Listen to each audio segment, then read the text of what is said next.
have a clear hobby that you all can talk about. One request to all of you all who do, please continue that throughout your working life. And those of you who don't, please start having one and continue that throughout your work life. Because this is the difference. I mean, when I ask this question in office, or when someone asks me that question, what's your hobby? I don't know. But it's possibly we get so involved only in our work that we think that there's nothing else in our lives is a sad thing to do. Please continue with your hobbies. And I mean, while work can happen, these things have to be, because that's what gives you the spiritual happiness and everything.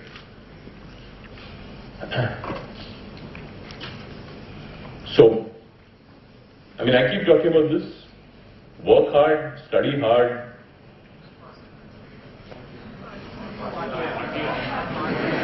Party hard. And party hard you must. I completely believe that. And I'm sorry if the directors over here don't agree with me, but you must. You must.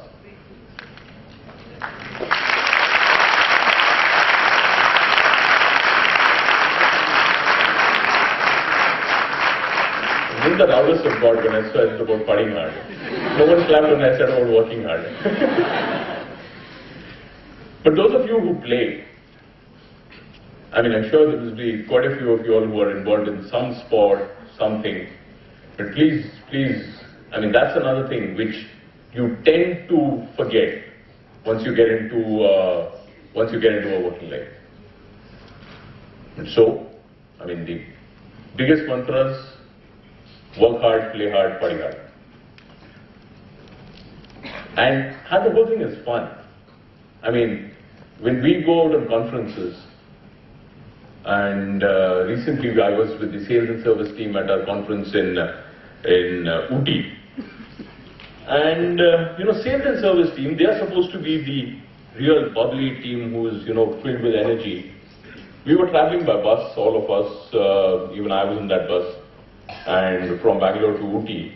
I saw these guys. We got into the bus at about 11 at night. They started watching some movie, and half of them were sleeping. And I said, guys, you don't do halla in a bus, is it? I mean, what's the fun?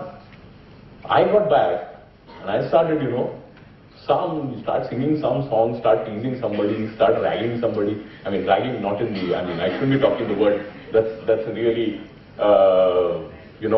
banned word in any institute. But, some very simple things. Like, it's fun sometimes when you just get and tell one of the guys, stand up and say the national anthem, and the guys who can't. And, stuff of that sort. But if you are having fun, even in your jobs, amongst your colleagues, work becomes fun. Mrs. Veena Poonawala, who I think has been to this institute before, and she was the managing director of Alfa Laval when I joined there as a trainee engineer in '93. She had once said that I've never worked a day in my life, because, I've been having fun all through my life. Work to me is fun, and I have fun every day. So, not a single day in my life has felt like work. So if you all can mix that, but if it's going to be fun all the way, then it's dangerous. We have some of those guys who feel that, it's just an extension of college. And there's some things will change after college. Of course, they need to. But then it shouldn't change it to such an extent that you forgot having fun. We can have fun, and I love that. I love that atmosphere in the company when guys are, lively, talking to each other, cracking jokes, singing a song maybe, while they're at work. And, rather than those guys who would have their heads stuck into the computer and just staring at that and I don't know doing what. So that's what. There's a hell of a lot over here which is more, which is written. And I think I want to stop doing that, and I want to hear more, hear a little bit from you all. You could shoot any question to me, and or maybe enlighten me with something that you all know and I don't. Yeah.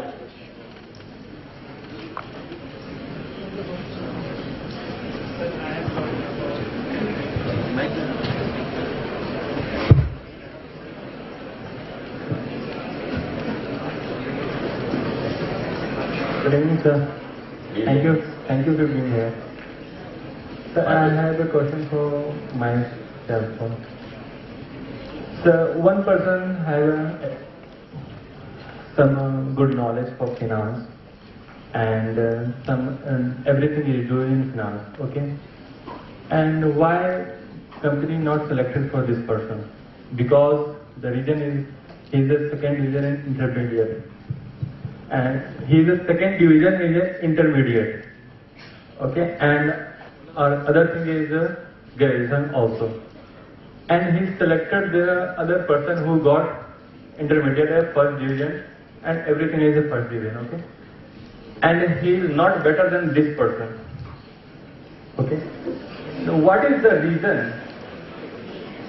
What is the reason basic to all of us? Please give me a specific reason. And second thing is, what will he do and where he will go?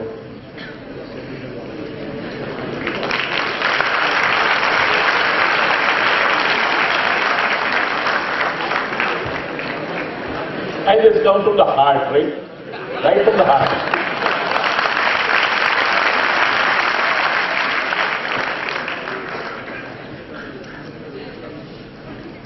Like I said sometime back, it's not all about being second division or any such thing.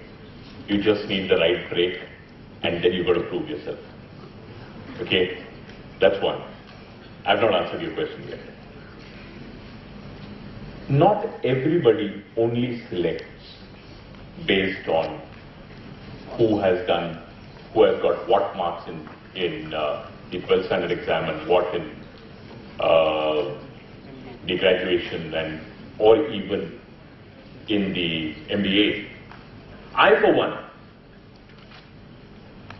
the first thing that I look at when I'm interviewing anybody, whether I'm interviewing a person for the post of general manager or when I have interviewed guys at campus, the first thing I look at is the attitude of that person. And I have taken, and I have overruled decisions of, when you go to campus, it's always two people, right? It's never one person who's. So I used to have my HR guy with me, and at that point, I was not the boss. I mean, we both were equal, okay? And he said, no, this guy is not first class. I said, I don't care. I think he has the right attitude, and we got to take him. And I've taken a hell of a lot of them, and many of them have turned out to be brilliant performers in our company. And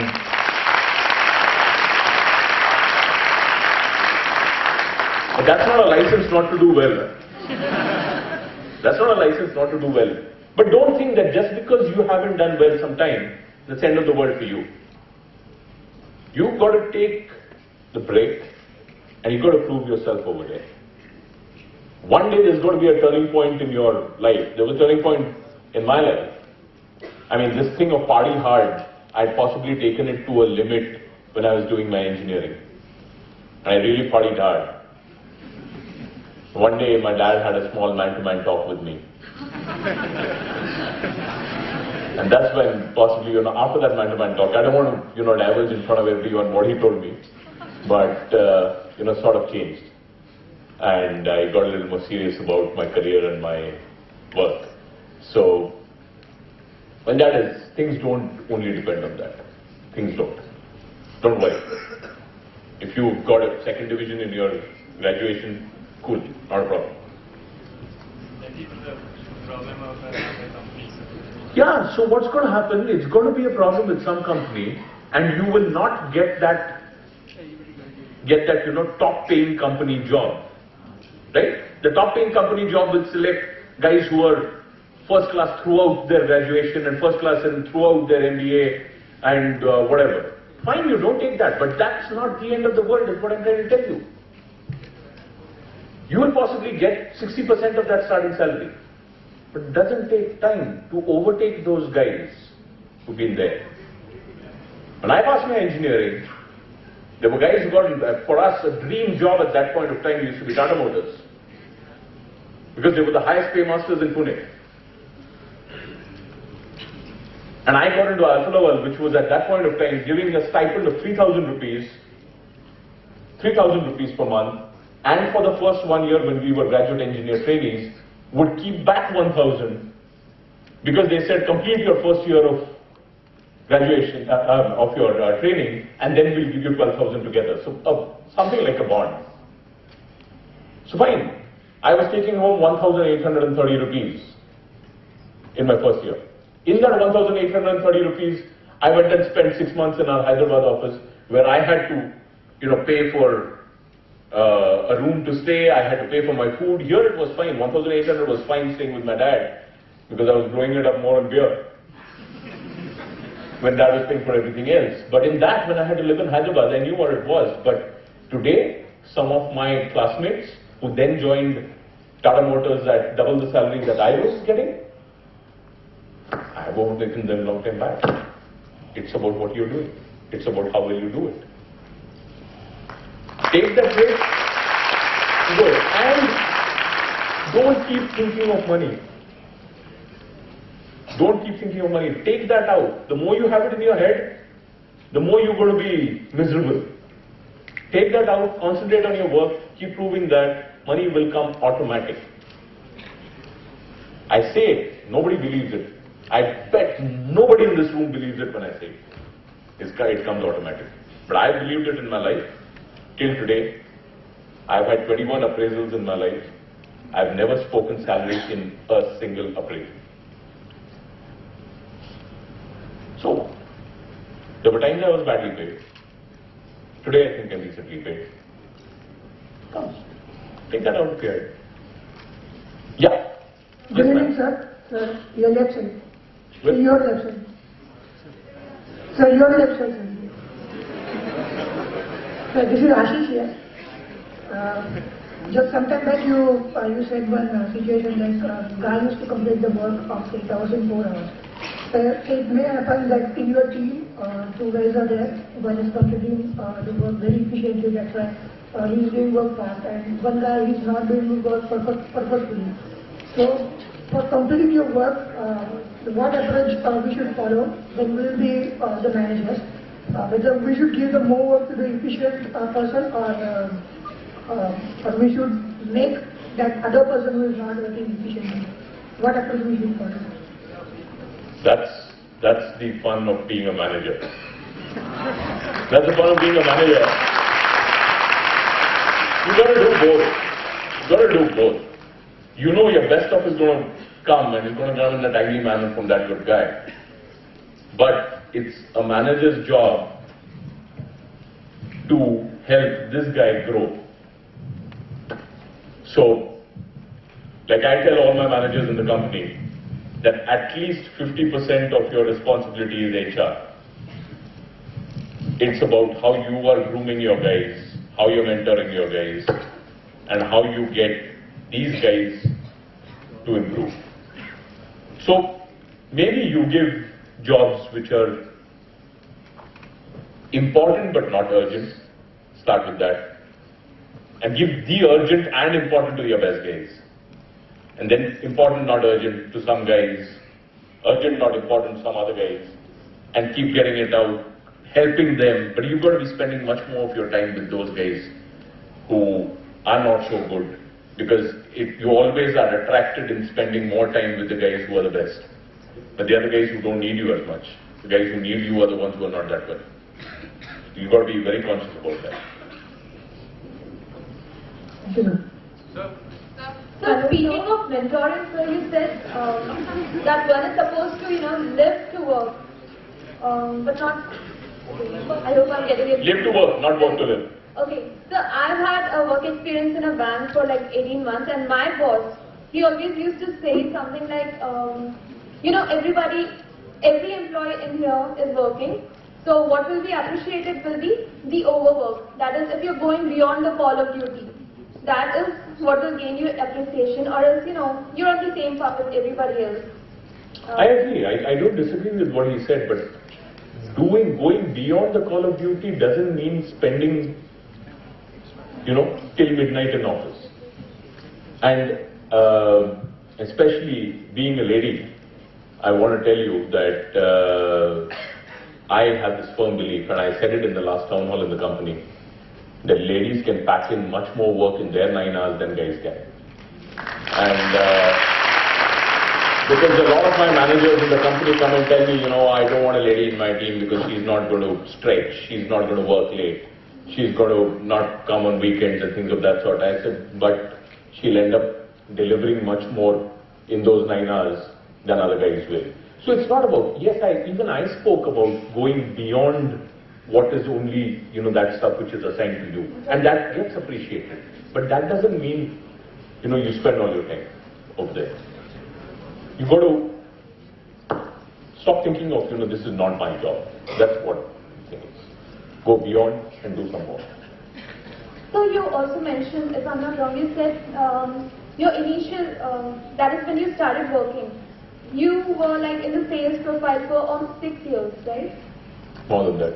Okay, yeah. 6 or 7 years. So working in the same profile for almost 6 or 7 years, did it get monotonous for you? I mean, did you witness any growth in terms of learning or, I completely agree with you.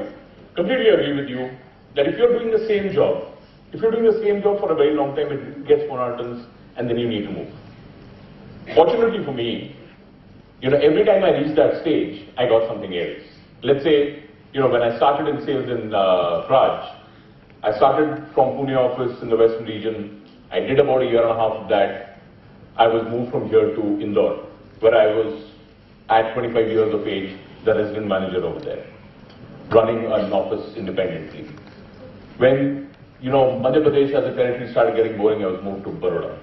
When I came back and joined over here, I had these changes from Pune to Mumbai, handling different customers, different segments, then moving on to project sales. So even though I was doing sales, I was doing a lot of different things over there. So either different territories or different product lines or different segments. It does. And that's one thing which, you should, yes, to me, I completely believe that doing the same job, you make me do that for 4 years and I'm going to get bored. And that's what I told my boss in the last appraisal. It's been 1.5 years in my present role. So what does that mean? I said, boss, I need challenges. If it's going to be that, I'm going to be running something status quo, doesn't excite me. So what is the current trend? Like, are people still made to, stay at the same work profile for more than 5 years or something? No. Hello sir, I'm Bhagyashree. First of all, a very big thank you to you for all your words you just shared with us. This will definitely gonna help us a lot. So my question to you is, it is imperative for an organization to dynamically refine their strategies, to reinvent themselves to stay ahead. So what is your take on this? I mean, these golden words. These are golden words. I mean, absolutely. I mean, you've got to keep looking at your strategy. It's not that, a company says this is the strategy of Demarg.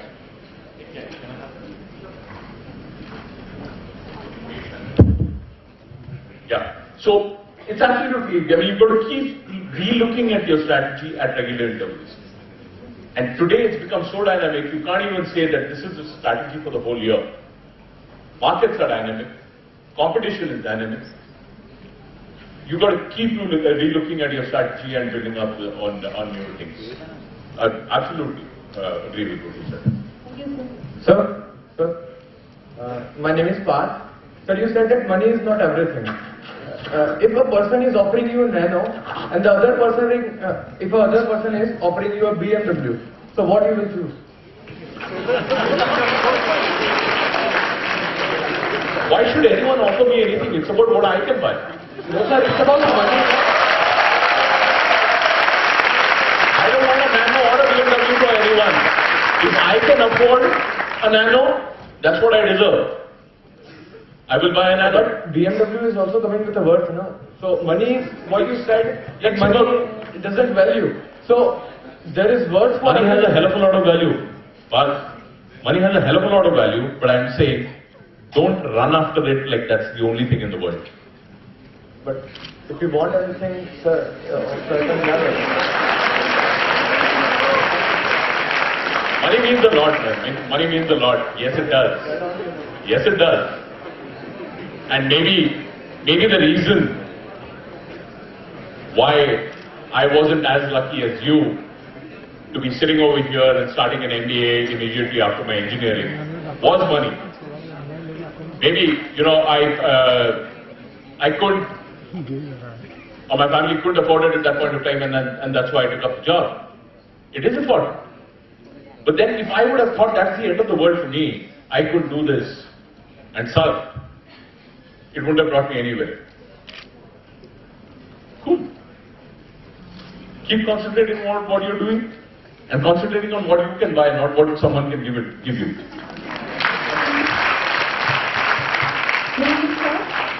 Sir, thank you for being here. My question to you is, I would like to know your opinion. What should the small entrepreneurs or medium-sized entrepreneurs should invest for, like in social media? Should they go for in, especially in countries like India, like Facebook platform or Twitter, Pinterest and all that? What do you think is your take on such investment habits? I mean, are you talking about small entrepreneurs Like, investing in? Yeah. Investing as in like promoting themselves for advertising or marketing themselves on social media platforms. Oh yeah,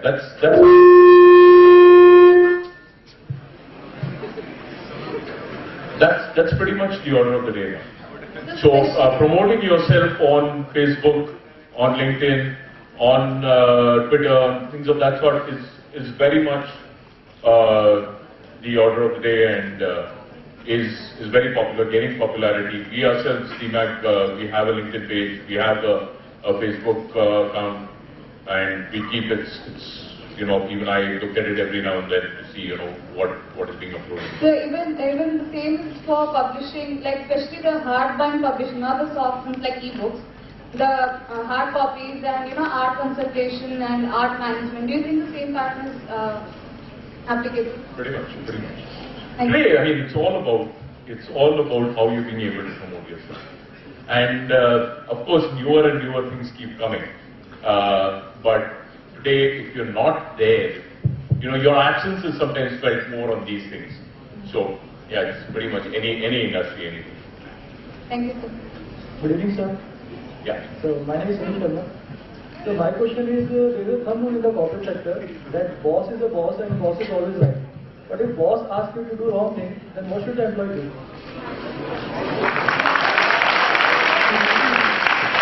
Rule number 1, the boss is always right. Rule number 2, if the boss is wrong, refer rule number 1. That's right, sir.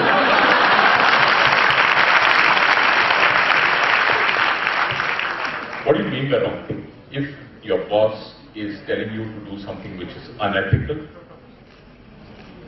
illegal, please immediately escalate to his boss or to HR or whoever is the right authority in the organization, or simply don't do it. Unethical, illegal. If the whole system is following the same thing, then Time for you to leave that organization. Hello, sir. Sir, I've heard that many organizations prefer CA or ICWF for finance. To what extent this is the truth? There are different roles, ma'am. There are different roles. There could be roles for which a CICW is required. There could be roles where an MBA finance is required. Let's say when we have, finance and accounting is more of CAs, but when it comes to controlling and which controlling, of course, part of that is also cost accounting. That's where you have the ICWs and the MBAs. There are different roles. Finance is not one block identity. So, and then who becomes a CFO? If that is the question, well, that's where performance counts. One of our best guys in our company in finance is an MBA finance. He's not a CA, he's not an ICW. He's one of the leaders. Thank you, sir. So, my question to you is, actually in movies it's shown that investment bankers, they have a really fancy job. I mean, they are very well dressed, they come in Audis, BMWs. But actually I just want to know what is there exactly in investment banking. Because it's not an easy task, as it is shown. I'm sorry, I can't answer that. I don't know what exactly they do in investment banking. I've got to do nothing with. Maybe your professors can help you better with that. And I'm sure they do lots more than driving swanky Audis and BMWs. But what exactly completely? I don't want to So I'll wait for I'll have too much guesses on that. then. Sorry. So I'll wait for the next guest lecture then. Yeah, possibly your next guest lecture will be able to tell you more than that. Good evening, sir. I'm one of those Mazdoor kind of mechanical engineering industry guys, not the swanky BMW.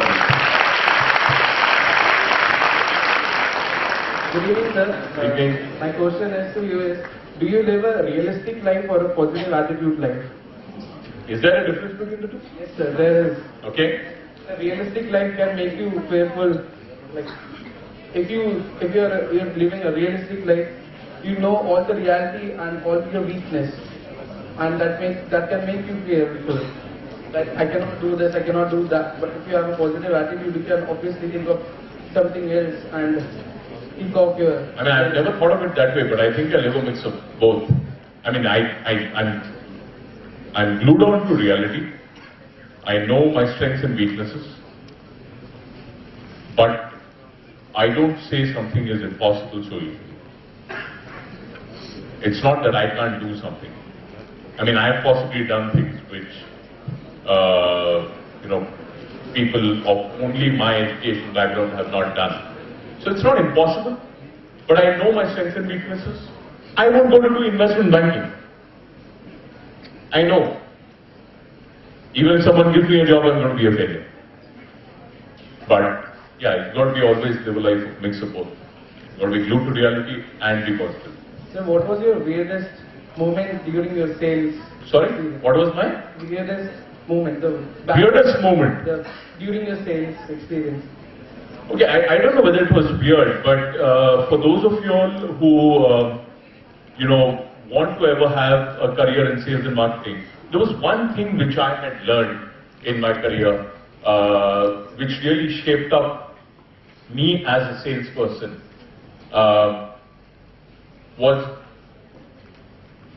okay, let me take you through that story quickly. I had just moved in Demarg from Pune to Mumbai, and even before my family got settled in Mumbai, we had this big deal going on with a company in Indore. And, we, in our kind of product, we have long gestation periods. So, you've got to work on a project for sometimes 6 months and 8 months before it becomes an order. And I had really slogged my backside out for that deal. Every day for 7 months, every week for 7 months, I was traveling from Mumbai to Indore for 3 days a week for that project.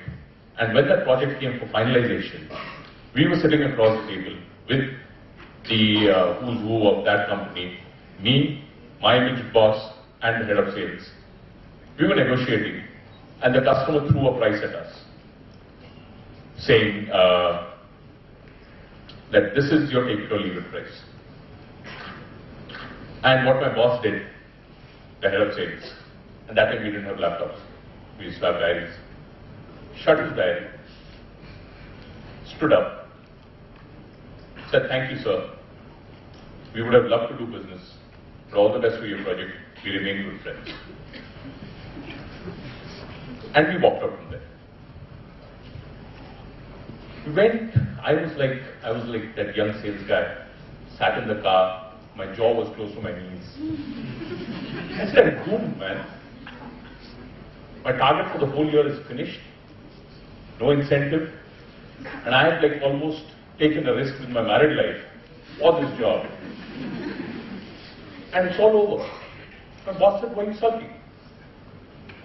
I said, what do you expect me to do after losing the biggest deal? He said, this guy's going to come back to you. He said, I asked him, how are you so sure? He said, it's about what kind of a relationship you have, and if you can build that thing and be able to give that comfort to the customer that you are the solution provider and you are there to help him throughout the project, he is not going to go on to a competition for a few bucks. Believe me, he'll come back. I didn't believe it. 3 days down, that general manager of the customer called us back and gave us a price which was almost to the price that we had offered and not what he was asking for. So, you can, but for that, you have to have confidence in what you have done. You have to really work hard towards it and get it to a level that the customer is ready to listen to you and not always you listen to the customer. Good evening, sir. On your right. Yeah. So you shared your experience and you mentioned how you shifted from first of all engineering to sales, then to R&D, then project management, then other things. So what my question is, in the current scenario, do you plan your career or should you focus more on learning and diversifying your knowledge in the organization or in other organizations? There always, I believe there are two kinds of people in any organization. There are specialists and there are generalists. In India, everyone wants to be a generalist. Everyone wants to be the CEO of the organization. Even now. But especially if you look at the West, if you look at Europe and if you look at US, etc., a lot of very, very senior people in the organization turn to become specialists. So they have spent like 30 years doing one thing and become really a specialist at that. So it's finding what you want to become. So there's nothing right or wrong about it. I personally prefer being able to diversify your knowledge as much as possible and get to know more. I'm more of a generalist than a specialist, and that's what's helped me. But then each one to his own. Excuse me, sir. I'm Vijay Shaw. I just want to ask you a simple question. After getting your job, after getting your placement, आपको ऐसा कब लगा कि यार अब set है?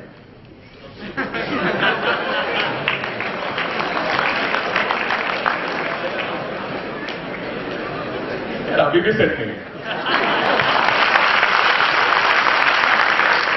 जिस दिन मुझे लग गया ना कि भाई अब सेट है, Professor Padia told me to speak about my ups and downs. जिस दिन मुझे लग गया अब सेट है, उस दिन से डाउन ही डाउन। और मत लगने देना, सेट कुछ नहीं है।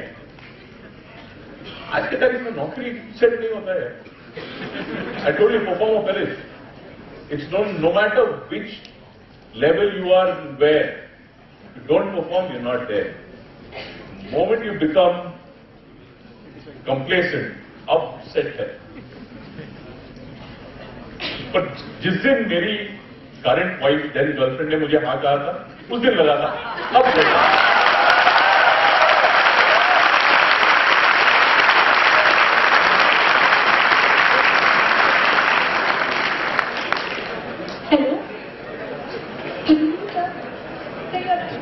Hang on, she's been standing for a long time. Yeah. Sir, actually I just wanted to ask, I heard that if you go for a branded company, then you will not be getting a good salary. Right, so what would be much better, going for a branded company or going for a good salary? Can we stick to both? What is a branded company? Tell me, had you heard of Demarg before I came here? No. So Demarg is a non-branded company. But when you come into the train industry, Demarg is the biggest brand. Yeah. It's about try and understand. Like I said, branded company, salary, etc., etc. Try and understand about the company. And that's one thing. I mean, in a couple of years, or maybe in 1.5 years from today, you're going to be attending campus interviews. The one thing which people don't like, and even I don't like if I'm interviewing people, and if I ask that person, what do you know about Demarg?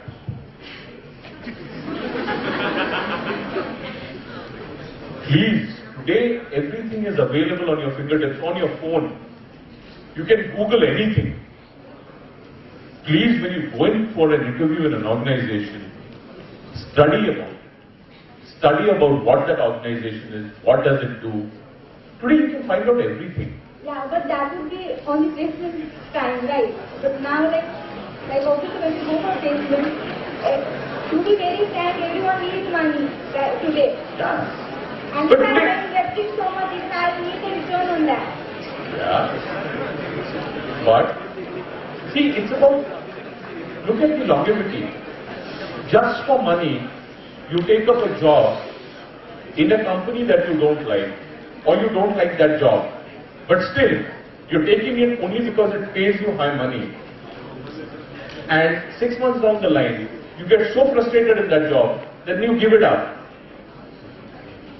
Then, it's going to be difficult paying that educational loan back. And so, don't look at it only that way. Today, big buck, forget it, whatever it is, let me just go for it. No. Look at it from a long term. Look at it from a long term and then you'll. So, don't go only for big bucks. Good evening, sir.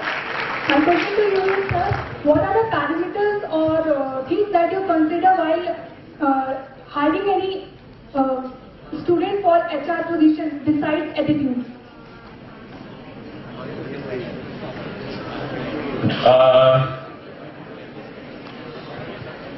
Functional knowledge.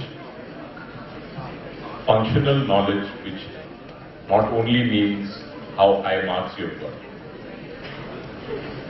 We all know there are ways and means of getting high marks, even not knowing it. Ratta marke and etc. etc. I don't know, maybe it's not possible in your institute. If way back when we were studying it was still possible. But yeah, other than attitude, the next thing is functional knowledge. The functional knowledge means? Functional knowledge. Your knowledge of HR.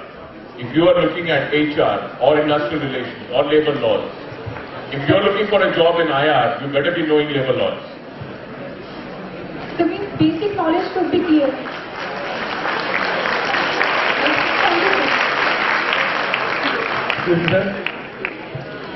So what are the different job profiles available in corporate world? As we are running short of time, this would be the last question of the evening.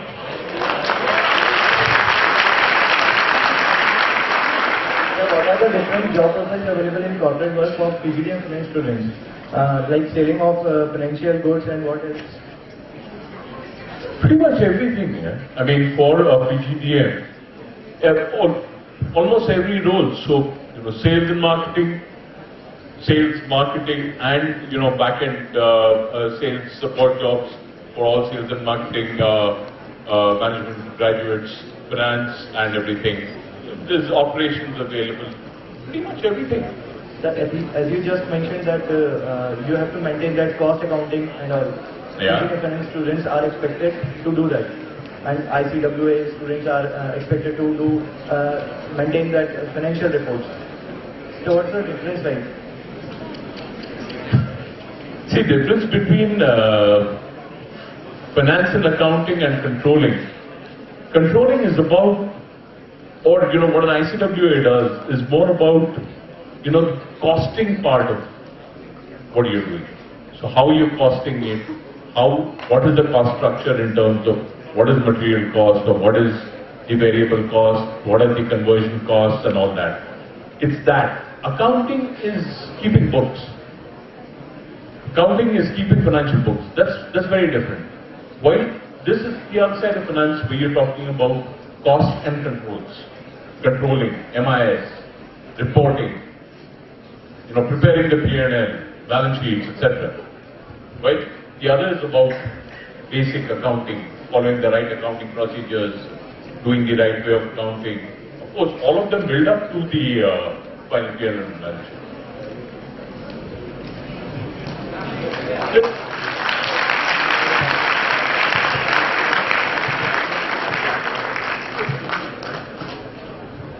Okay, all that I can say before we close is, I don't know, when I was speaking, I saw a lot more bored faces than I'm seeing right now. So, this was much more fun. So, I mean, thanks a lot. I mean, the kind of things that I learn every time I come into an institute, whether it's for an interview or whether it's for an interaction like this, is immense.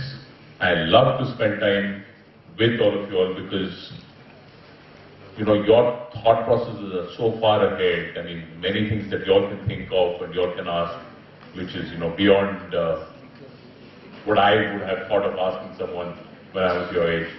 I had a very nice time. Thank all of you and wish you the best of luck for the next 2 years. And like I said, study hard, work hard, play hard, study hard.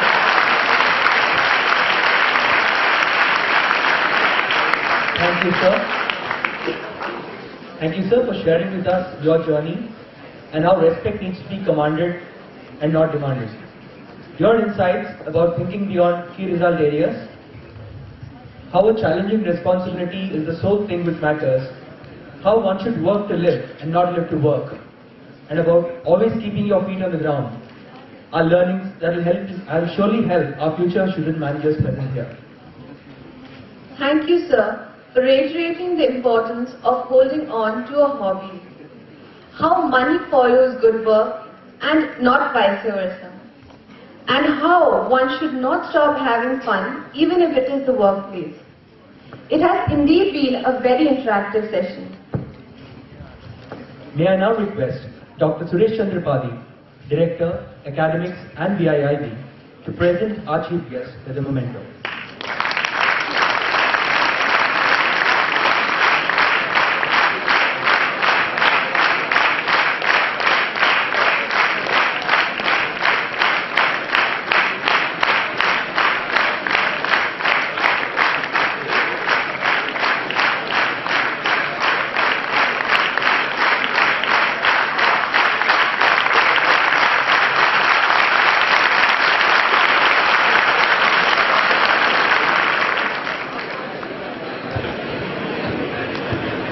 May I call upon Ms. Arpita Ankit, Student Manager, BITM HRD, to propose vote of thanks.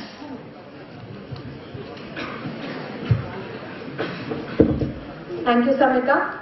Honorable Chief Guest, Mr. Manojit Acharya, Honorable Dignitaries, Directors on and off the dais, faculty, junior and senior student managers, a very good evening to one and all.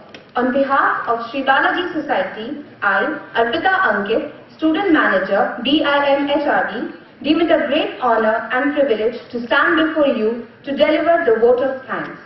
I express my profound gratitude to our Chief Guest, Mr. Manojit Acharya, for sparing his valuable time to grace this occasion.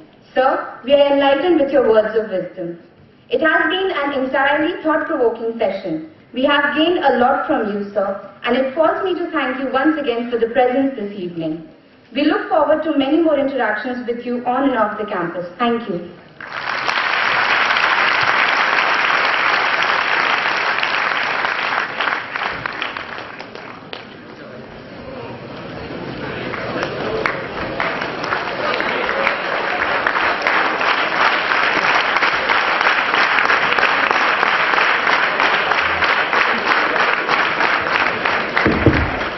I'd like to request the student managers to kindly remain seated. Just give a second to me.